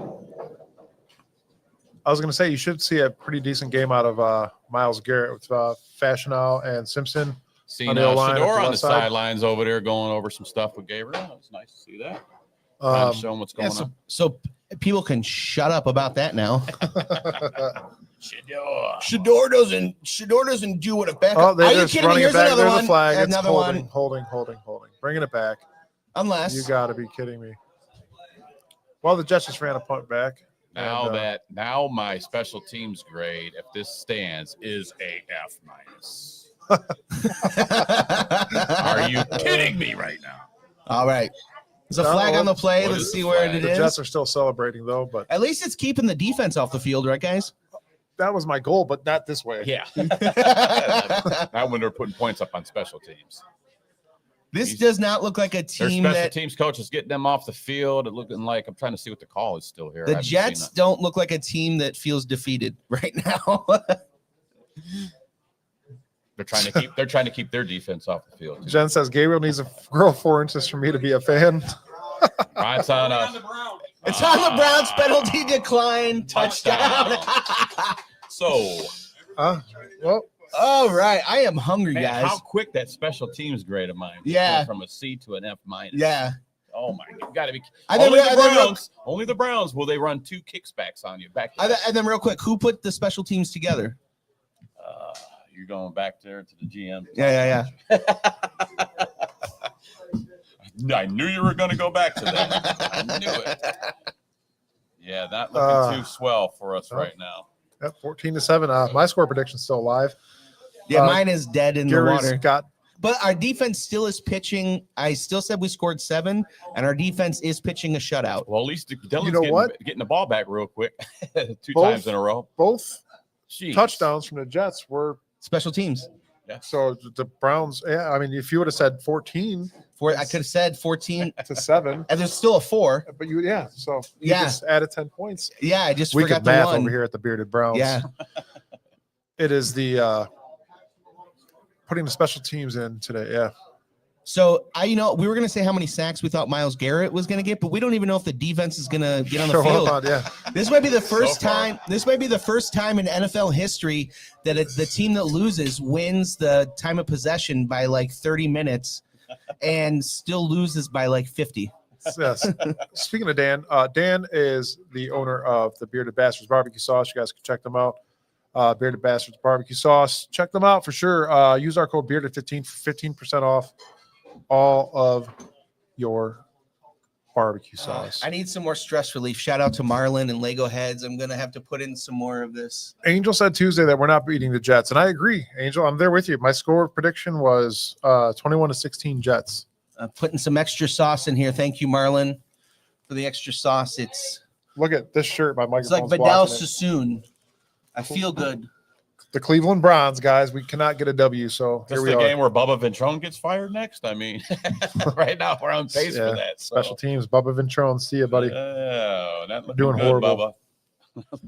But you know what? He can't make the tackles either. So, What would you guys say this team needs right now to literally just not let these other teams score on special teams. That's just, typical Browns fashion here. Running back to special teams. I mean, they got their points from special teams right now, guys. And We're Chad- in the first quarter. Chad Really? cannot stand special teams this year. Chad is literally extremely pissed off at these guys right now, and I'm sure he's at home probably throwing a cup of milk. Chad, if you are out there listening, call in. We want to see you up on the show, man. Yeah, Talk to Dr. Mike. Chad. Told them to hop on. Yeah, hop on. Yeah, hop on, Dr. Chad. We got some stuff to talk about. Or Angel, yeah, one of you guys come Angel, come on in. in. We got plenty to talk about still. Obviously, this game is not going the way that most of you anticipated. It is still early yet. 74. That is what The they score. predicted the score would be. How many special teams points they would score against us. Yeah. 14-7 Jets, and they're going to score 2 on the special teams. That was my grade. That was my. That's 10 special teams touchdowns and 2 safeties. Yeah. Adam, would you like to come in here and talk a little bit about the Moose? Yes, come on in here, Adam. Take my headset because I'm going to excuse myself. Nice try. You're good. All right. You gotta We're go bringing over in the Adam, back. the not the founder of the Moose. He is the Moose, though. He's just as big as me. Is that what we're calling it? You are the Moose, Adam. Moo. What kind of a sound does a moose make? Moose. I don't know if I want to go that far. and Moose find call. out. What up, gentlemen? What's up, buddy? Can you hear us? Oh, your shirt is explicit. This is kind of how I feel about Stefanski. Hmm. This is what he could do. F, call, F. That's what we're going to stick it to. That's Yeah, what because we're we calling don't it. want to. We can't be dropping f-bombs. Oh, we can. Well, we can, but it'd be highly frowned upon. Especially as a Cleveland Browns fan, it's easy to do that. It's pretty much in our. We sprinkle that around like parsley. I would think as Browns fans, do we not? Oh, yeah, absolutely. You know, It's sprinkle it in here, sprinkle it in there. Yeah, it's common knowledge here. We just, Yes. it just flows, unlike the team's offense. Or their special teams. James wants to know what kind of noise does a rooster make, and we're not doing that live. Oh, here comes Gary. He said, You knew that was coming. Yeah. so is there anything else special about the Moose, Adam, that you want to get out there? It's the only thing that's the downfall is it is a private club. You have to become a member. Is that a downfall or is that a plus? Because we can't do a lot of promoting because of it being a No, I think that's a plus. You come here and you become a private Well, member. I guess the best thing about I wouldn't say a downfall. Then I guess we would look at it as with having it be membership only. We avoid being the punch palace. yeah. That most bars become. Yeah. You know what I mean? It's got its ups and downs, but I mean, and we're trying to get a younger crowd in here. That's our big thing right now. Yeah. That guy looks pretty young. Yeah. He's a Steeler fan. He doesn't count. Oh, never mind. He does not count. See there? See? Give me something to throw at him. Dave's giving you a ketchup bottle. I can't hold that ketchup. That's not Cleveland ketchup. Sorry. That's true. That's unmarked ketchup Yeah, unmarked is even more dangerous. because you don't know what's in it. We're going to have to change that. No, I mean, I wouldn't say, but so we avoid being that. We have like special dinners every Friday, every Wednesday, once every 3 months, I think. I know it's not a popular choice, but we do a liver lovers. First down, Browns, Like- Jerry Judy. Like Sorry. like foie gras type liver or like I don't know. I don't eat it. I've never been to one, but it's a group that puts it on. That yeah. there's a development over here that puts it on every 3 months or whatever, and they're diehards for it. Yeah.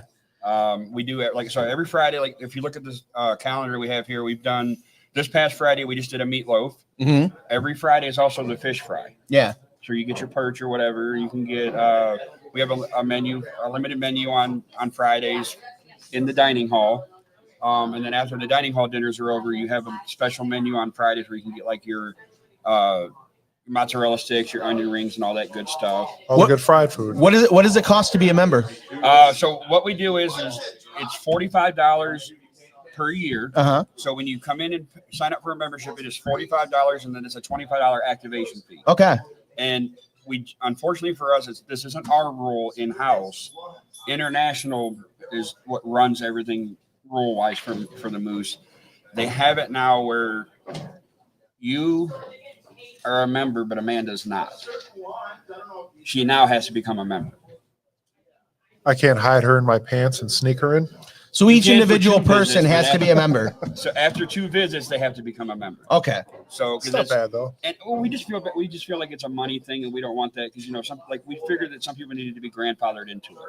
And Yeah. then if you've been members for 20, 30 years, then you shouldn't have to worry about it. You know what I mean? Yeah, but you still got the place has bills to pay. You have insurances. You Exactly. So I you- mean, you which gotta- we get it. It's just, but it was beyond our control. So what we did for the month of August is we waived the fee. got okay.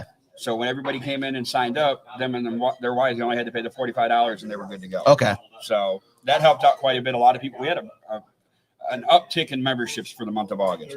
And guys, minus all that, these wings You smell that? I know. I cannot wait to eat. Dude, they smell amazing. I just got a huge Ethan whiff. does a Yeah. good job. He's our cook in the back today on Sundays. We have Cindy and Jen as our lovely bartenders today. Cindy's notorious. She's the one that makes the great baskets for the Browns. Another 3 and out. Shocker. You know, so I mean, I think this is a great, especially like if you're on the west side here, I think this is a great place to become a member. You know, it seems like if you have, whether you're a liver lover, or maybe you're a pizza lover, or maybe you need a place where you and your friends to come and watch some pro wrestling on a Monday night. We're closed on Mondays, actually. They're closed on Mondays. So, nice try, though. Yeah, Can't yeah. do Tuesday night. That's our other show. Yeah, and then they have Yeah. shows on Tuesday. Whatever it is, though, this could be the place for you. $45 for the year is nothing. No, and it's cheap drinks, too. Cheap drinks. And it keeps you out the riffraff out. Like, Yeah. honestly, you're not gonna have people coming in and out of Well, here. we let you in today, so. Yeah, So, well, that was your choice, buddy. Yes, it was. and they've got Welcome, buddy. they've Thank got you. pool, they've got casino machines, they've got darts, We got the jukebox. that we TVs usually all play. over the jukebox, place. TVs. Man, they got it all here. There's a giant hall actually behind us with a stage and everything. Yeah. This place is laid out. Yeah, we actually had a band there last night off the radio, came in and rocked the house down. They were, if you haven't heard of them, check them out as well. They had a good turnout last night. They were very, very impressive. Good deal. Yeah. Also, we do game nights too. So like on some Fridays we'll have karaoke. So you can come in here and try to sing to your heart's content if you think you know how. I mean, granted, alcohol does do wonders for people that think they can sing. And Today's one and a half month for me since I've had a sip of alcohol, All right. so I'm doing good. Real quick, guys. So the Browns are punting. They're setting the Jets up for their third score. yeah. The one nice thing though we do is we do a version of Family Feud. Okay. We're doing that right now. Yeah, and we'll have Cam come in and he'll give you like different topics and he'll give you some like multiple choice, or you got to come up with what you think would be the best answer. And then he has like 5 answers, and if one of your answers matches up, he tallies the points and all that. So we do that every so often, and then we've actually done a newlywed game before. I'm so far out of newlywed. You wouldn't be too good at it. No. All more the reason to do it. You know how much comical that would be? My wife would kick my ass. That's the whole point. We were debating when we were talking about tossing around the idea of doing it.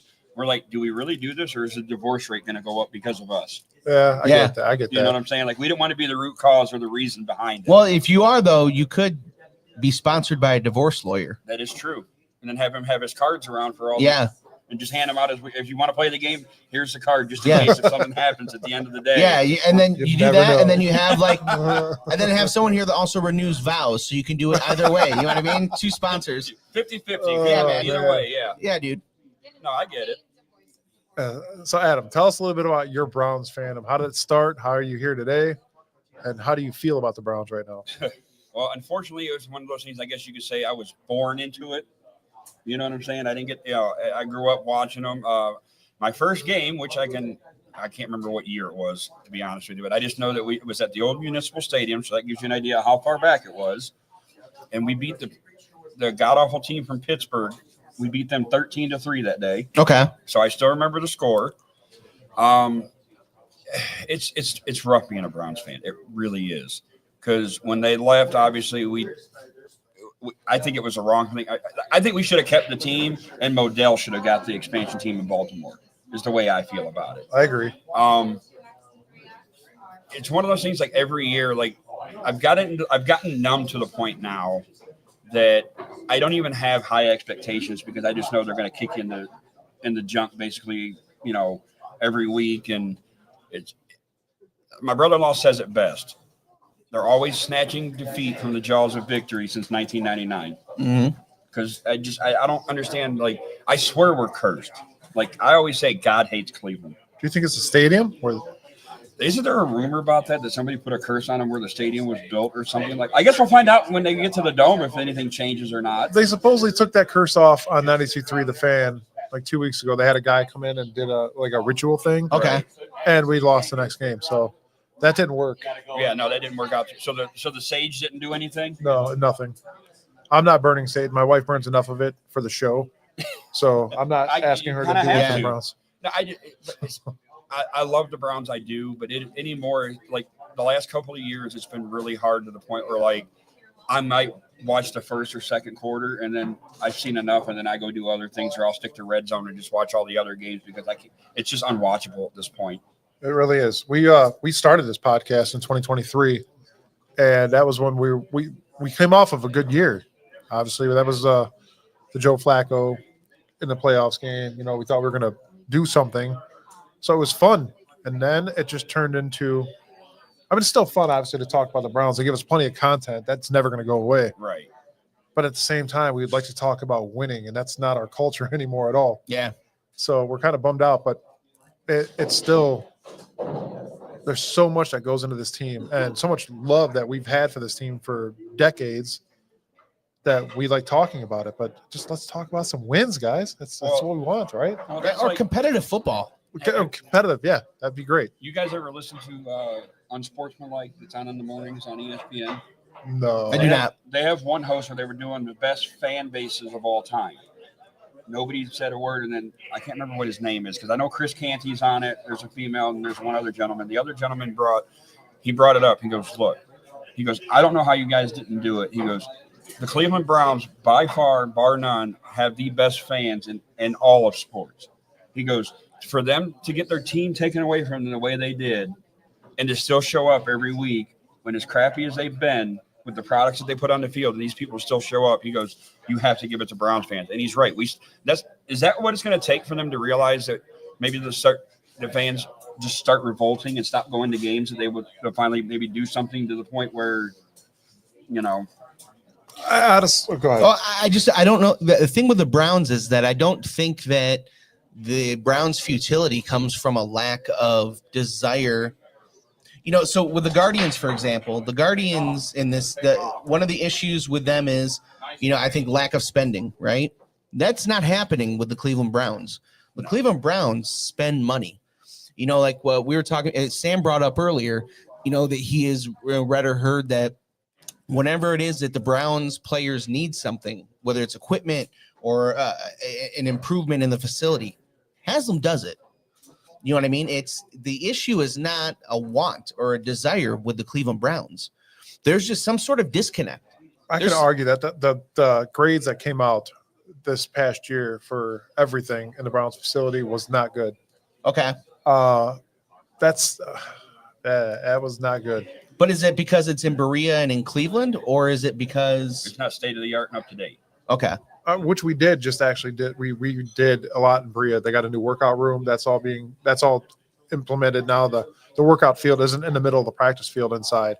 That's its own entity now there. And now they're building on more to it. Yeah. Plus the new stadium. So I'm almost positive by 2029 the report card is going to make a drastic change. But what else is going to make a drastic change? Is it going to be something that we need or that the fans want, or is it going to be something for the players? Mm-hmm. It's all to be. Well, I don't know if you guys talked about it earlier or not, but you did hear what our head coach said the other day, correct? Which one? About the whole fact of if you've played Madden, you've called plays. Oh, yeah. I would have literally fired his ass the minute he walked away from the podium just for making that comment. Yeah. I just – Well, that's when you sound like the Jets, where Well, you heard like the Jets owner was within the last year talking about some of the moves that they made, and they were influenced by his son who was doing them on Madden. right. You know, it's Or when you ask a homeless guy who you should draft. yeah. I mean, that's the world we live in, though. Yeah, I don't know. You can't make this stuff up, you know. And we live in we lose in such Cleveland ways. It's unbelievable. And you know, we also heard I think it was Daryl Ryder. I heard on the 92.3 The Fan. You can tell he's fed up too. Oh, for sure. Oh, absolutely. He was saying a friend of his had texted John Dorsey and said, oh, you know, now that he's gone, you know, how about coming back to Cleveland? And he just simply said that ship has sailed. You know what I mean? So you're not there's no reunion there happening either. But now let me ask you this: so with all this, like we're watching this awful play from Gabriel today, where he just seems to be throwing shit in the dirt constantly. Do you think, since you guys had talked the disconnect, that there is a disconnect between, you know, Stefanski, Barry, and Haslam, and the fact that I don't think Stefanski wanted to draft Shador. I think that was a Haslam move. There is a disconnect somewhere. Where that disconnect is we'll never know. Right. Unfortunately, with this franchise the way it is, we are in the dark just as much as the fans are. Just because we're a podcast, Yeah, we get snippets of things, but not big information where we're going to be able to tell you like what the actual problem is. Everybody's going to blame one another. yeah. Right? And nobody's going to step up and take the blame. And I think that with just from like, we hear as much as we're not insiders, you know what I mean? We're just fans here talking, from everything that you hear and you read about it, the disconnect is that you have an owner who meddles, right? But I don't know but on the other hand, no, what owner doesn't? See, I don't know why. But You know what I mean? Like what owner doesn't spend that kind of money on something and then Jerry isn't, Jones. Yeah. yeah. Let Micah Parsons walk or Well, traded him away. he meddles. He's the Yeah. GM. You know what I mean? He is Yeah. involved in every single decision that goes on there. Do you think there's a slight chance? Yes, I understand it's Jimmy and Dee Haslam, but do you think she's making some of the decisions and he goes by what she says? Well, you notice when they But get what's- introduced, but it's what's- D and Jimmy Haslam. Yeah, Right. they're I'm together. going to move this a little bit closer to you. Oh, sorry. Isn't that Yeah. loud? I figured I had big enough mouth and loud enough that you would hear me. No, Well, let me ask you, man. Are you married? Yes. Okay.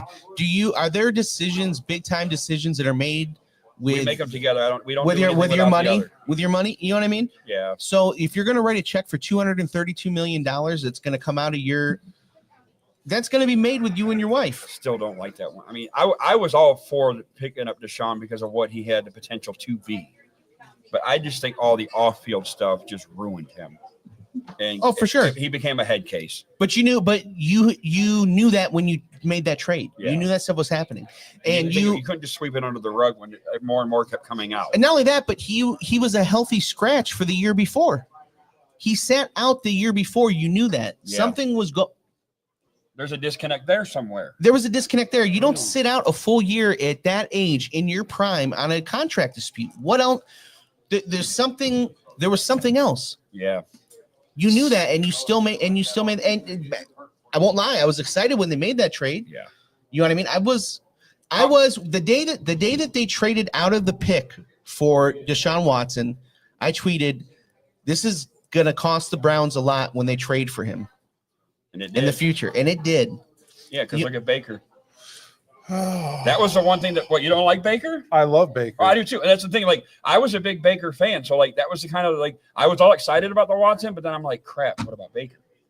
And then obviously we see how they mishandled that situation. I'll never forget where I was at when that happened. I love Baker. I was at the Speedway at Ridgebrook Park, and I was talking to a Cleveland cop, and I heard the news that Deshaun Watson is now a Cleveland Brown. After hearing, a half hour prior to that he wanted nothing to do with Cleveland. Yeah. But then a half hour later, Deshaun Watson is now the freaking quarterback of the Cleveland Browns. Let's bring him in. And dude, stuff happens. Like, dude, I love Baker, but it happens. They handled it the way they handled it. The injury happened the way it happened, and that's it. Now he's down and the thing is people got to remember, as much as I love Baker, he washed out in Carolina and he washed out with the Rams. So it's not like He's got a hell of a lot of weapons around him in Tampa. Yeah, it's Well, they're not. all injured right now too, so he's Not still Ibuka. making it happen. Oh, no, not Ibuka. But it's you know what I mean. So it's not like he was an all-pro immediately. Right. He you know what I mean. Like the dude had to grow. There was some stuff that had to happen with Baker They needed too. the adult in the room, and he wasn't the adult just yet.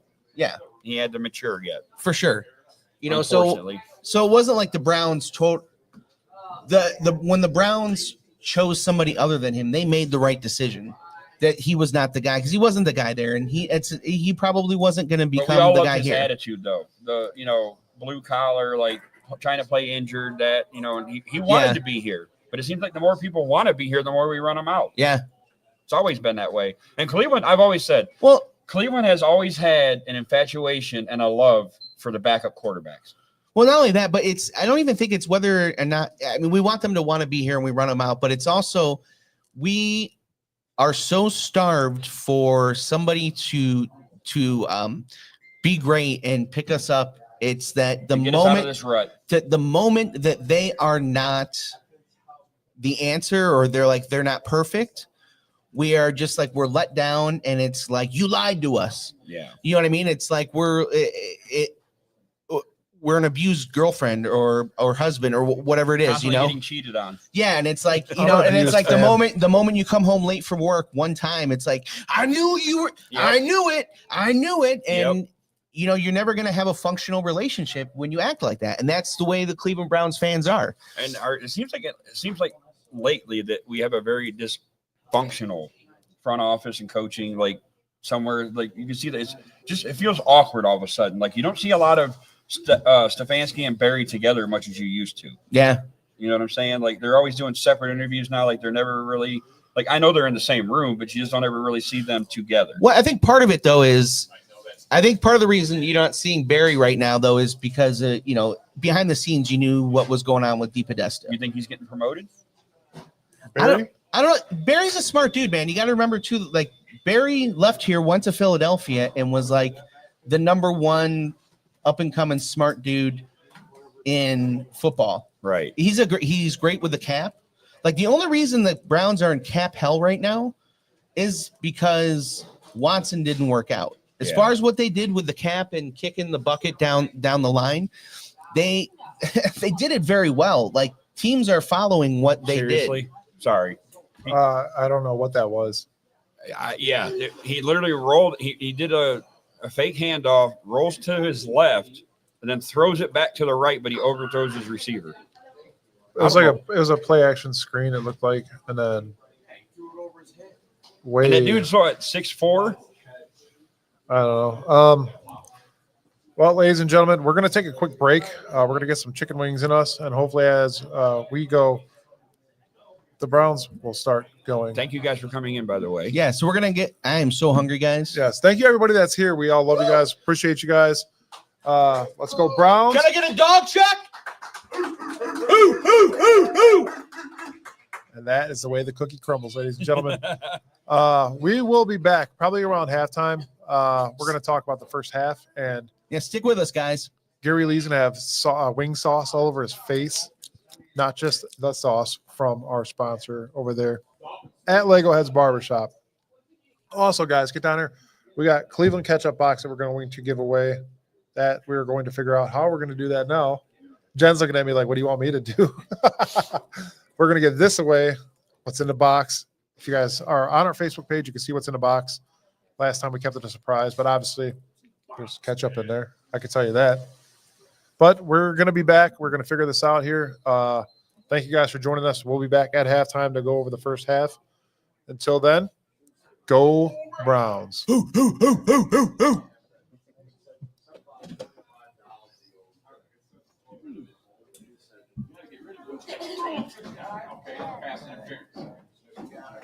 What?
Everybody, we are back, and wow, what a first half, right, guys? I mean, Yeah. Wow. talk about a pissed off Browns fan. Bubba Ventrone's probably on the fire bus. Two special teams. You're gonna tell me the Jets are gonna score 2 touchdowns, and their 2 touchdowns are gonna be on special teams. That's an ouch. That defense has given up 3 points today. Yeah. Well, how about special our teams. defense finally got to get back on field for their first play and got interception? So that was a bright spot. So Yeah, for sure. Man, what a game, guys. It's 17-17 at the half. I don't know. I really do not know. my score What to prediction say? was looking good, 24-17. We just got to make sure the Jets don't score no more. We'll be fine.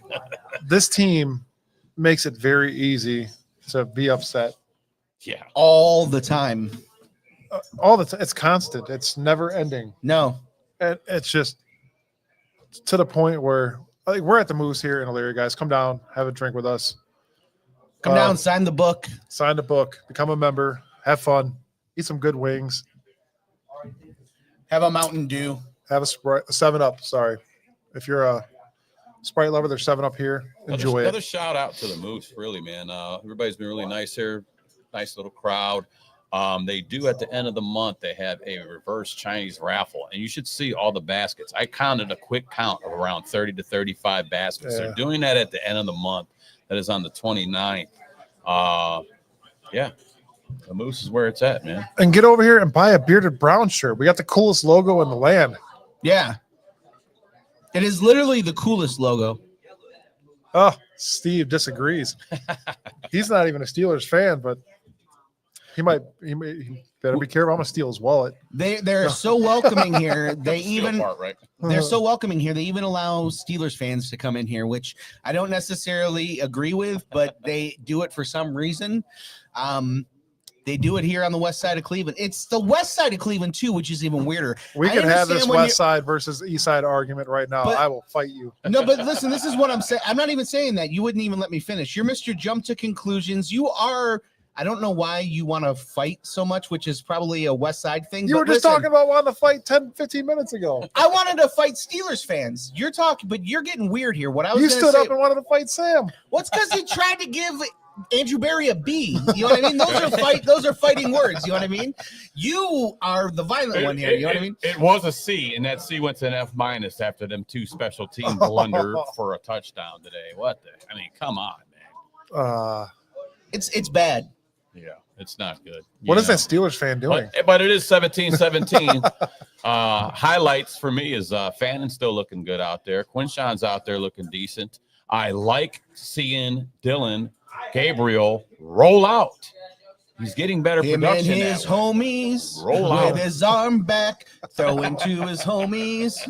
We can't top Roll that. out. So it was funny here that you guys heard the dramatic change in the crowd. He made a good pass, and everybody's like, "Oh, we have an NFL quarterback." Then they made a poor pass, and we're like, "Oh, maybe not." Yeah. That's Yeah. just how Cleveland is. We're used to that. That's what we do as Cleveland fans. But We will turn on you so fast. We will support you and then turn on you as fast as we supported you. And that's just what it is. it is what it is. But we are back. We are going to talk about the first half. Make sure you like and subscribe, share, say hi in the chat. Let us know what you think about that first half. Were you guys on pins and needles for that field goal? First of all, I can't believe they got it off. Yeah, I was screaming, spike the ball. I didn't see that they actually. I didn't think they had enough time to get the special teams out there to actually manage that. I was trying to see if they could clock it, but they did get out there and they managed to get it, and then we're tied. That's a good thing. So it's so the Browns are so bipolar, right? So you have special teams giving up 14 points, which is unforgivable. And then here we are. You're so upset with special teams. You don't think that they're going to be able to get out there in time. And then all of a sudden they tie the game up with 1 second left in the half. I wasn't expecting that, but your score is definitely kiboshed, my friend. It is. But the Browns defense. Yeah, I mean, you're right. He was trying to come up with something. The Browns defense. I got nothing. The Browns I got defense is well rested because we didn't even get a chance to get on the field because they ran 2 punts back to back. So, hey, at least we got a fresh defense going into the half. When you guys saw, How did they get that off? That's what she said. Am I right, James Frank? when you guys seen Andre Schmidt come out, did you say, "Holy Schmidt"? Holy Yeah, shit. I almost- I knew he was going to. I almost schmidt my pants, and then we had to come over here. Right now, this offense is in a Schmitty situation, but we're hopefully after the halftime adjustments, hopefully we'll see something from Kevin and Reese. I want to see a change. Bro, right now, as I'm looking at it, we got Dylan Gabriel is 11 for 23 for 125 yards and 2 touchdowns, compared to Fields has got 3 for 6 right now for 5 yards and 1 interception. If I'm looking at that correct, that's a wow. You know, It is. But like I said earlier, we all talked about it. You still got to watch. I mean, if Justin's not getting that pass game going, he knows when he's got to get rid of that ball or he'll take off. He's not going to get nobody open, and he's already got us on a few good rushes. So We need to get back though to Dylan Gabriel. He's 11 of 23. When you're nothing else matters when you're 11 of 23. I would love to know what the heck has been going on.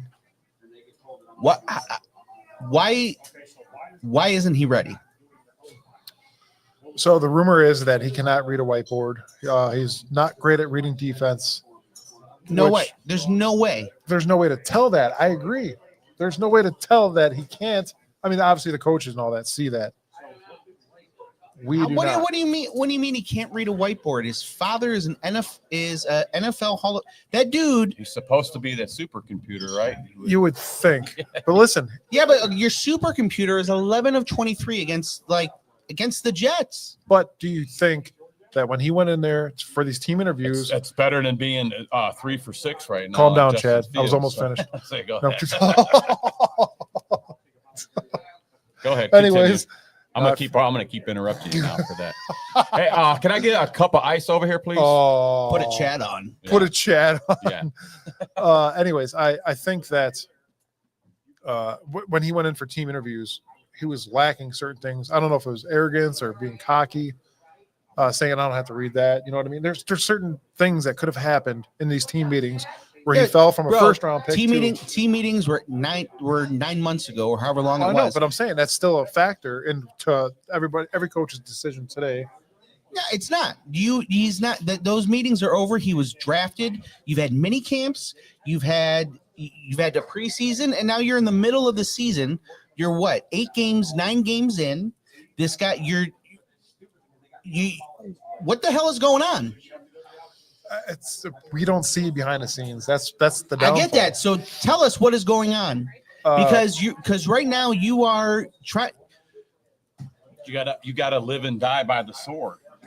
If Kevin wanted Gabriel in the 3rd round, which they picked him, you're going to keep putting him out there. Kevin's not the putting him out GM. Kevin's not the GM. But he's the coach, and he's going to keep putting him out there. But he's not the one that picked him. He's going to keep putting him out there. That's Do who we they know want. that though? Yeah, Well, do you I'm know that? thinking- Who's the one making the decision? That was the whole problem with Dee Podesta in there, was the ambiguity of the chain of command in this I know organization. big words too, Gary. Police department. It was the ambiguity of the chain of command in that organization, and you don't know who's making what decisions. All you know is you look at the product on the field, and I'm happy that they're at least tied at halftime, right? But this is the Jets that you're playing, This is and this where, guy is supposed to be a supercomputer. This right. I agree, but this is where it's going to happen. You need to see adjustments at the half. What did we do wrong in the first half? Now we got to fix that problem. Go out there and win this football game. That's all we ask. Is it that the hard? beginning of the season too was a hard schedule, fellas. No, I get and that. Now We're- we got a little bit more. I should say easy street. It is NFL. Anything can happen on any given Sunday. We already all know that, but we do have a smaller, easier schedule for us now. But why maybe you can see what pieces are going to work, not going to work. I'm not backing Dylan Gabriel by any stretch of the means. But right now, Police department. yeah, police department. But right now, he's not doing too bad. So that makes me question: But that is it a play call thing? Is it a scheme thing? Are we seeing him roll out and be successful? Yes. you don't think 11 of 23 is 11 of 23? It's 26. He's 11 of 26. 23. I'm sorry. 11 11 of 23. 125 yards. It got worse Yeah. It's 11 of 23. So his completion percentage is that he's throwing under 50%. That's super inefficient. against a subpar defense. Against a subpar defense. That just lost key players. Well, right now we got up more points than we put in the last 2 or 3 games. So we're looking all right now. Against one of the worst teams in the league. Yeah, Right. it's Well, like you take what you can get. I'll take a tie game. with the Honestly, Jets. guys, if you look back at every Jets game this year, they were close, and I think all but 2 or 3. it's what loser teams sound like. When the Browns are 0-16, you know what you say? They were close in like 13 of the games. That's what we said every time. And we got Close only counts in horseshoes and hand grenades. That's right, Gorilla Monsoon. Rest in peace. Police Rest in peace, station. Gorilla Monsoon. Anyways, 34-32 against the Steelers. 30-10, the Bills whooped on them. 29-27. Yeah, 27-21. 21. 37-22 against the Cowboys. 13-11 against the Broncos. 13-6 against the Panthers. Like, they're not getting blown out. But they're scoring points. We can't do that. As an offense, we cannot score points. For sure. I mean, today we are. We did it against Miami. But we're I get not. that. But you're still not efficient. Your quarterback. Your What's- quarterback is 11 of 23. Like, guys that do that don't stay in the league. They're not even backup quarterbacks. You cannot be a quarterback in the NFL being 11 of 23. I agree. And you can't. And I just don't understand it. And so if you have this guy that you drafted you knew what you were drafting. He wasn't just a regular 5th round draft pick. You knew what you were drafting. You knew the pressure that you were going to put on your coaches and the organization when you drafted this guy in the 5th round. And you have kept him on this roster. And Gabriel has looked like this whole year. And now you're playing the Jets, and the Jets have traded Sauce Gardner. So their best interior lineman they've traded. They traded their best cornerback. You know what I mean? They're one of the worst teams in the league. Your dude is throwing it like 40%. He looks like shit every week. And you have this, you got rid of your 2 veterans because you're going to go 4 quarterbacks all year, right? You got rid of those 2. This guy is your number 2 quarterback, and you're going to keep him on the bench still? Like, at what point do you like? I think they're going to stick. I don't know why. I wish I had the answers, but they're not. They're going to stick with. Take it easy. They're going to stick with Gabriel through the thick and thin. I think the only way we actually really see Shador come out is if Gabriel goes down, and then Kevin's not going to do that. He's too stubborn. Do we think that?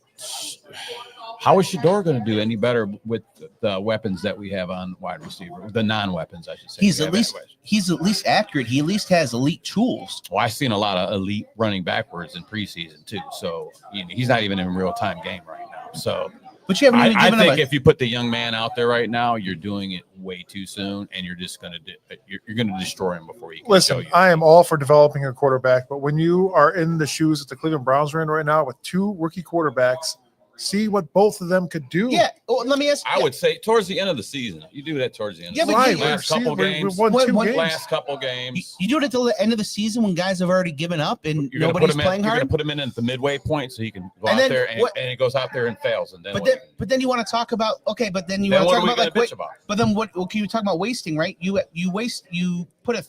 Let me ask you this: is Dylan Gabriel ready? I'd rather see Zappy go in than Shador right now, just for the simple fact that I don't want Shador getting thrown to the wolves right now. Is Dylan Gabriel ready? Do you think? Just judging by his play, no. No, right? And you spent a what pick on him? Third. A 3rd round pick, right? So why are you allowing them to waste not you personally, but why they're so you're cool with them wasting a 3rd round pick? They wasted then they're destroying a 3rd round pick under that logic. But I get that point. Why didn't they keep? You had me at logic. We have not been too logical. That's true. But you know what I'm saying though. But why didn't you keep any of those veteran quarterbacks then to be destroyed instead of throwing your 3rd round pick to the wolves if you think this highly of him? Well, again, you got to think about it this way. obviously you're not going to throw out your 5th round pick first. So I get it. You're going to throw Dylan Gabriel in because he was a 3rd round pick. 3 weeks prior to the draft, Shador Sanders was supposed to be a number 1 pick. It's I don't have it on here, but it's on my computer at home. Our lads, Dylan Gabriel was supposed to be the one that went in between rounds 4 and 5. Shador was touted to go as the number 1 draft pick, besides Cam Ward. Obviously, that's not working either. So I don't know, man. What happened where Shador fell off in those couple weeks, where you go from a 1st round pick to a 5th? That's what we heard, is that he couldn't read a whiteboard. He can't read a defense. So it's unknown, unfortunately, right now. We don't know. I wish we knew more. But it's, as of right now, Kevin Stefanski wants everybody to let him know, or everybody to know, that Dylan Gabriel's a quarterback. And there's no backing away from that. As of right now, it seems. Yeah. I said you might see he might continue. Gabriel might continue to play like crap. I don't see them plugging in Shador just because of that reason. I said they're going to live and die by Gabriel because where they picked him at. Well, here's the thing, though. This is what I don't understand. Why not see both of them? What Shador could do? Because if you have 2 first-round picks, you're going to go into next year, pick up another quarterback, or what are you going to do? Wait till the 5th round and pick up another guy to sit another entire year? I said this is mid-season or midway through the season. I would go towards the end of the season, last couple games. I wouldn't just throw him in at mid-season, see how he can do. I just don't see. I mean, Flacco was back there, and it was crap.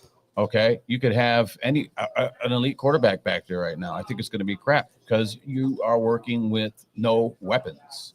We have at our receiver point. We're lucky to get Tillman back today.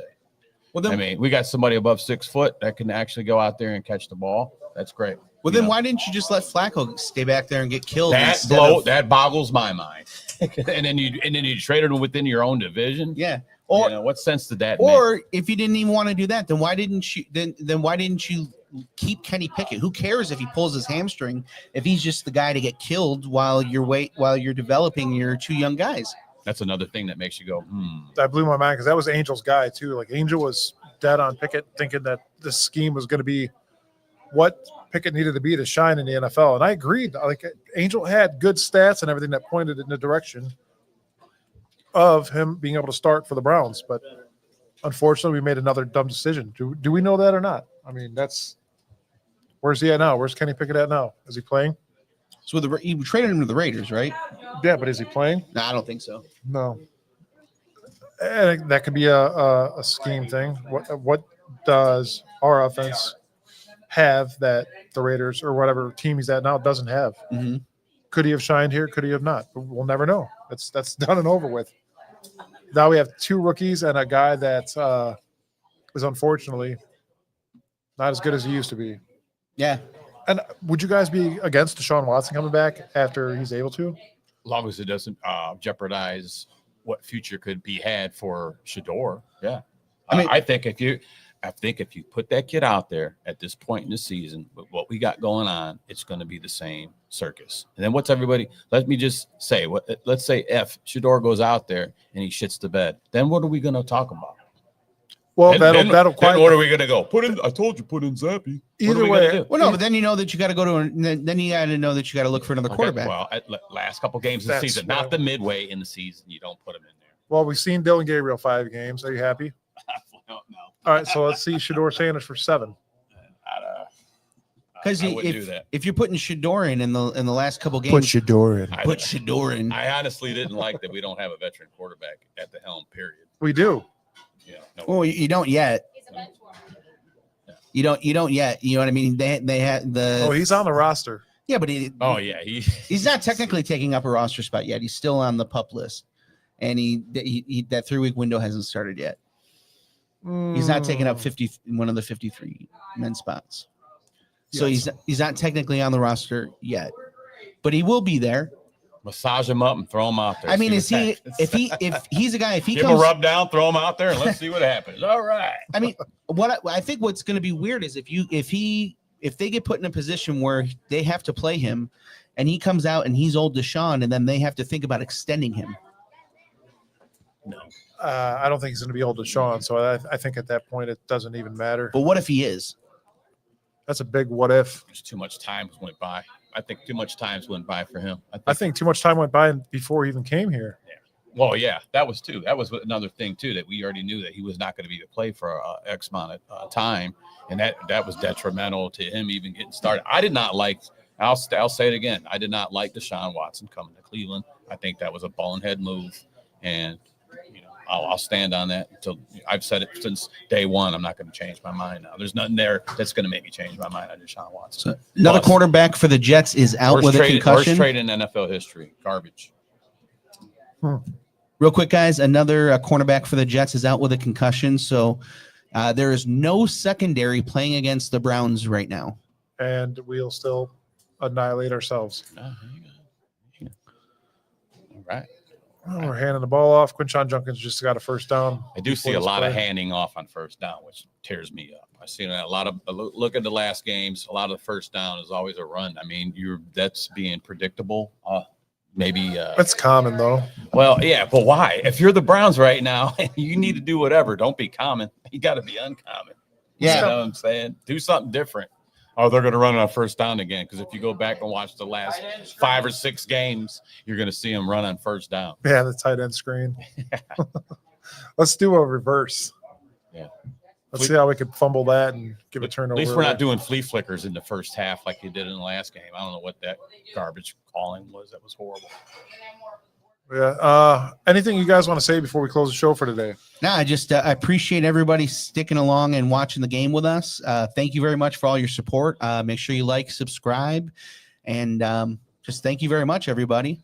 Yep. Yes, thank you, everybody. Thank you, Moose Lounge here for over here at 55 Turnus Lane in Elyria, Ohio. Thank you guys for your hospitality. It's been a nice little spot. Very nice, actually. Very nice inside of here.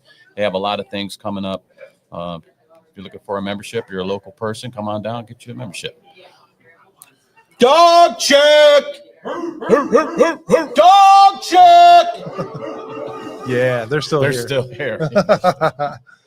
Yes, until First then, down. we will see you guys this Tuesday, 7:30 Is p.m. Judy actually catching the ball today? It looks like he's actually catching some footballs today. in the rain. First time for everything. Knock on wood. He knocks on a plastic table. Sam is the reason we suck. Don't care. Oh, you know what? I had Oh, he's got ice. Damn it. See you guys. We'll see you all Tuesday. Thanks for joining us. That's for you, James Frank. Here we go, brownies. Here we go.